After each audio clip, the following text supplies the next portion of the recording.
آپ کو پتا ہے غریب نواز کو ہند الولی کہا جاتا ہے، وجہ یہ ہے کہ ولی کا ہندوستان ہے، یہ نہیں ہے کہ ہندوستان کا ولی، بلکہ یہ پورا ہند ہی ولی کا ہے۔ دربار غریب نواز سے ہندوستان کو جوڑا گیا ہے، سلطان الہند بھی کہا گیا، سلطان الاولیاء بھی کہا گیا، لیکن جانتے ہیں ان کے آنے کا راستہ اتنا پیچیدہ تھا۔ وہ سن 583 کی بات تھی، 583 ہجری چل رہی تھی، جب آپ حرم کعبہ سے نکل کر مدینہ طیبہ جا رہے تھے۔ اس وقت آپ کی عمر تقریباً 45 سال کے آس پاس کی تھی، نہایت ہی عبادت گزار، تقوی شعار، 20 سال اپنے پیر و مرشد کی خدمت کر کے وہ حرم کعبہ میں پہنچے تھے۔ 20 سال کے بعد جب مسجد نبوی میں گئے تو عجیب سی کیفیت تھی، سلام کیا رسول پاک صلی اللہ علیہ وسلم کے دربار میں، تو جواب قبر انور سے یہ آیا، وعلیک السلام یا معین الدین شیخ البر والبحر، اے معین الدین تجھ پر میری سلامتی ہو، اللہ کی سلامتی ہو جو خشکیوں کا بھی اور تریوں کا بھی تجھے امام بنایا گیا ہے۔ اور آواز یہ نبی کریم صلی اللہ تعالی علیہ وسلم کے دربار سے سننے والی آواز تھی۔ آپ گھبرائے تھے، تھوڑا سا سراسیمگی تھی، یہ ہندوستان کی طرف اشارہ کر کے میرے آقا صلی اللہ تعالی علیہ وسلم نے فرمایا تھا کہ تجھے ہند کی ولایت دی جاتی ہے۔ اس وقت تک سرکار غریب نواز کو نہ ہندوستان آنا کبھی ہوا تھا، نہ ہندوستان کے علاقوں کو آپ نے کبھی دیکھا تھا، کیونکہ سجستان جو یہاں سے کافی دور ہے، افغان کے قریب ایک علاقہ سنجر، جہاں پر آپ کی ولادت ہوئی، وہاں سے نکل کر کے آپ نیشاپور میں آباد رہے، اس کے بعد 40 سال کے بعد حرم کعبہ اور حرم مدینہ میں رہے، لیکن اچانک یہ بات کہ تمہیں ہند کی ولایت دی جاتی ہے، ایک تعجب والی بات ہے، نئی جگہ پر بھیجا جا رہا ہے۔ آپ دوبارہ شام میں نبی پاک صلی اللہ علیہ وسلم کے دربار میں حاضر ہوئے اور سلام پیش کرنے کے بعد، کیونکہ یہ خوشی کی بات تو سب کے لیے تھی کہ ہندوستان کو اللہ تعالیٰ ایک عظیم ولی بھیج رہا ہے، لیکن جس کو بھیجا جا رہا ہے وہ بے قرار تھا، بے چین تھا، کیونکہ نہ راستے پتہ ہے، نہ ملک کے حالات معلوم ہیں۔ بارگاہ مصطفیٰ صلی اللہ علیہ وسلم میں دوبارہ جب حاضری ہوئی، عرض کیا آقا آپ کا حکم، اس کی تعمیل کے لیے بندہ حاضر ہے، لیکن نہ یہ فقیر ہندوستان کے راستے دیکھا ہے، نہ وہاں کے حالات معلوم ہے۔ حضور پاک صلی اللہ تعالی علیہ وسلم کے دربار میں یہ اپنی بپتا سنا رہے تھے، داستان غم سنا رہے تھے، غنودگی طاری آ گئی، یعنی نیند سی کیفیت آ گئی، اور بارگاہ رسول صلی اللہ علیہ وسلم میں ایک دیوار پر ٹیک لگا کر جیسی ہی آپ کی آنکھیں بند ہوئی، رسول کریم صلی اللہ علیہ وسلم تشریف لائے اور اشارہ فرما کر پورے ہندوستان کے نقشے آپ کے سامنے کھول کر رکھ دیے، اور پھر غریب نواز کو یہ بتایا بھی کس جگہ سے تمہیں سفر کرنا ہے، کیسے تمہیں جانا ہے اور کہاں تمہارا مسکن ہوگا۔ سرکار غریب نواز فرماتے ہیں اس ایک خواب میں میں نے رسول کریم صلی اللہ تعالی علیہ وسلم کے ہاتھ میں اجمیر کے پہاڑ بھی دیکھ لیے، وہاں کے قلعے بھی دیکھ لیے تھے جو موجود تھے، اور اس کے بعد پھر کس بات کا خوف ہے، کس بات کا ڈر ہے؟ جنہوں نے راستے بتائے ہیں وہ ہادی رسول، وہ ہادی عالم ہے، نبی پاک صلی اللہ علیہ وسلم آئے ہی ہیں پوری کائنات کو راستہ دکھانے کے لیے، اور جنہوں نے غریب نواز کو ہند کا راستہ بتایا ہو، پھر ڈر کس بات کا؟ جب آپ بیدار ہوتے ہیں تو اپنے ساتھ 40 قطب اس اولیاء کرام کی جماعت لے کر مدینہ طیبہ سے سفر کے لیے نکلے تھے۔ میرے عزیزو، اب بات یہاں آتی ہے، اسی لیے مدینہ طیبہ سے یہ پورا پلان ہوا ہے، مدینہ طیبہ سے بھیجا گیا ہے، مدینہ طیبہ سے پلیسمنٹ ہوا ہے، اسی وجہ سے آج تک تاریخ غریب نواز کو عطائے رسول کہتی ہے۔ عطائے رسول ہے، رسول اللہ کی عطا ہے، ہندوستان والوں کے لیے خاص عطا ہے میرے آقا صلی اللہ علیہ وسلم کی۔ جب وہ سفر کے لیے نکلے، سن 83 سے چلے تھے، تو یہاں ہندوستان پہنچتے پہنچتے آپ کو 87 یعنی 4 سال کا عرصہ لگ گیا تھا۔ 4 سال کے عرصے کے بعد آپ پہنچے میرے عزیزوں، نہ پلینوں کا سفر، نہ جہازوں کا سفر کہ اڑ کر کے ادھر سے ادھر آ گئے، وہ تو پیدل قافلہ نکلا تھا، درویشوں کا قافلہ تھا، اور وہاں مدینہ طیبہ سے نکل کر بغداد پہنچے، بغداد میں اولیاء کاملین کی صحبت پائی، وہاں سے پھر نیشاپور، پھر اس کے بعد ہرات، اور افغان کے علاقے ہوتے ہوئے لاہور پہنچے. لاہور میں سرکار داتا گنج بخش عالم رحمت اللہ تعالی علیہ کے دربار میں چلہ کشی فرمائی. وہاں سے دلی پہنچے. یہاں یہ پورا جو راستہ ہے 4 سال کا میرے عزیز و تاریخ میں ہے. سرکار غریب نواز جس راستے سے چلتے جاتے تھے جو کافر یا مشرک بھی دیکھتا وہ دائرہ اسلام میں داخل ہو جاتا تھا. نور الہی، نور وحدت کا ٹکڑا آپ کی جبین اقدس پر ایسا چمکتا تھا کہ لوگ جو آتے وہ پھر آپ کی صحبت سے دور کوئی جاتا نہیں تھا. دلی میں جہاں آپ آئے یہ ایک عجیب اتفاق ہے. اس وقت کھانڈے راؤ ایک بڑا راجا تھا، اس کا قلعہ تھا، اس کے سامنے ہی آپ نے پڑاؤ ڈال لیا. سرکار غریب نواز رضی اللہ تعالیٰ عنہ کی یہ داستان، یہ تاریخ، وہاں پر آپ نے اپنا پڑاؤ ڈال لیا. اور ان بت پرستوں کے لیے ایک بڑا پیچیدہ مسئلہ تھا کہ ایک درویش آیا ہے. ایک بات میں آپ کو بتاؤں، یہ جو تعصب آج پھیلا ہوا، یہ زہر پھیلا ہوا، یہ آج کا نہیں ہے، یہ باپ داداؤں کی پشت میں بھی ان کے موجود رہا ہے. اسلام اور مسلمانوں کے خلاف زہر مشرکین کے دلوں میں یہ بہت پرانی چیز ہے، نئی نہیں ہے، بہت پرانی چیز ہے. تعصب دلوں کے اندر کڑھن رکھنا اور کبھی ایکسپٹ نہ کرنا، یہ سرکار غریب نواز جس دن ہند میں قدم رکھ رہے اسی دن سے آپ نے اس کو فیس کیا ہے، اسی دن سے آپ نے اس کو دیکھا ہے. اور وہاں پر کھانڈے راؤ کی جماعت نے بہت کوششیں کی کہ یہ دلی میں داخل ہوا، یہیں سے ان کو ختم کر دیا جائے، نکال دیا جائے. لیکن عجیب اتفاق یہ ہے کہ یہ جو جماعت آئی تھی سرکار غریب نواز کے ساتھ، نہ ان کے ہاتھوں میں تلوار ہے، نہ بھالے ہیں، نہ چاقو ہے، نہ چھری ہے. یہ تو گدڑیاں پہنی ہوئی درویشوں کی جماعت تھی، گدڑیاں پہنی ہوئی درویشوں کی جماعت جو جھولے میں سوکھی روٹی رکھتے تھے اور پانی میں بھگو کر کھا لیا کرتے تھے. ان کے پاس نہ کوئی ہتھیار ہے، نہ کوئی سامان حرب، سامان جنگ ہے. ان کو نکالا جائے تو کس بات سے نکالا جائے، ہمت بھی نہ ہوتی تھی. یہاں تک کہ جو آپ کو وہاں سے جانے کی بات کرنے کے لیے آتا تھا تھوڑی دیر محفل میں بیٹھتا اور کھڑا رہتا اور کلمہ پڑھ کر پھر مشرف با اسلام ہو جاتا. دلی کے اندر ایک دن کے اندر 1000 لوگ اسلام میں داخل ہوئے تھے. سرکار غریب نواز رضی اللہ تعالیٰ عنہ نے تلوار سے اسلام میں داخل نہیں کیا ہے، نہ ہی کسی کو ڈرا دھمکا کر کے. وہ سوکھی روٹی کھانے والے کس بات سے ڈراتے لوگوں کو؟ ان کے پاس کون سا ایٹم بم تھا؟ یہاں موجود جو راجے مہاراجے تھے ان کے پاس فوج بھی تھے، ہاتھی بھی تھے، گھوڑے بھی تھے، سب کچھ تھا. لیکن آنے والا مرد قلندر کیا لے کر کے آیا تھا تاریخ میں بتایا جاتا ہے. یہ وہ زمانہ تھا جب شہاب الدین غوری ہند کے اوپر حملے کر کے یہاں پر آنے کی کئی مرتبہ کوشش کیا.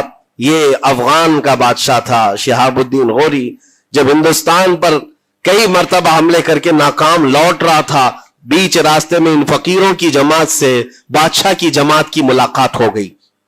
سپاہی جا رہے تھے شکست کھا کر اور یہ درویشوں کا قافلہ ادھر آ رہا تھا. دیکھا پہچانی سی صورتیں لگتی ہیں. جا کر کے ایک سپاہی نے پوچھا بابا آپ لوگ کہاں جا رہے ہیں؟ تو بابا جو جماعت میں آ رہے تھے انہوں نے کہا ہندوستان فتح کرنے جا رہے ہیں. بڑی بات ہے. گدڑیاں پہنے ہوئے، پیون لگے کپڑے ہیں، جھولیاں لٹکائے ہیں. اور اس نے دیکھ کر کے کہا مارا سپاہی نے، کہا یہ دیکھتے ہو ہمارے بادشاہ کی فوج ہے، اس میں ہاتھی گھوڑوں کی تعداد دیکھو، ذرا سامان جنگ تو دیکھو، اس میں نیزے تلواروں کی چھنک تو دیکھو، اور آپ یہ چند فقیروں کی جماعت لے کر ہند فتح کرنے کی بات کر رہے ہیں. تب سرکار غریب نواز کے کانوں میں آواز آئی تو آپ نے کہا اس سے کہہ دو فرق یہی ہے، تم جب لڑنے کے لیے جاتے ہو تو یہی ہاتھی گھوڑے اور تلواروں کے بھروسے جاتے ہو، معین الدین صرف اللہ اس کے رسول کے بھروسے جا رہا ہے. ہمارے پاس جو طاقت ہے وہ اللہ اس کے رسول کے ساتھ ہونے کی طاقت ہے. آج کے زمانے میں غریب نواز کا یہ جملہ ہمارا حوصلہ بڑھا دیتا ہے. کوئی ہو یا نہ ہو اللہ ہمارے ساتھ ہے، اللہ ہمارے ساتھ ہے. حالات جتنے بھی بدلتے جائیں لیکن میرے عزیزو اللہ حی و قیوم ہر چیز کو دیکھ رہا ہے، اس سے کوئی چیز غافل نہیں ہے. بعض لوگوں نے یہ شوشے چھوڑنا شروع کر دیے کہ اب ان کا مستقبل کیا ہوگا، اب ان کا فیوچر کیا ہوگا، نئی حکومتیں آئیں گی، نیا نظام آئے گا، اب تمہاری نہ مسجدوں کی خیر ہے، نہ میناروں سے آواز آئے گی، نہ تمہاری اذانوں کا اور نہ ہی تمہارے نمازوں کا کچھ فیوچر ہے. یہ سب باتیں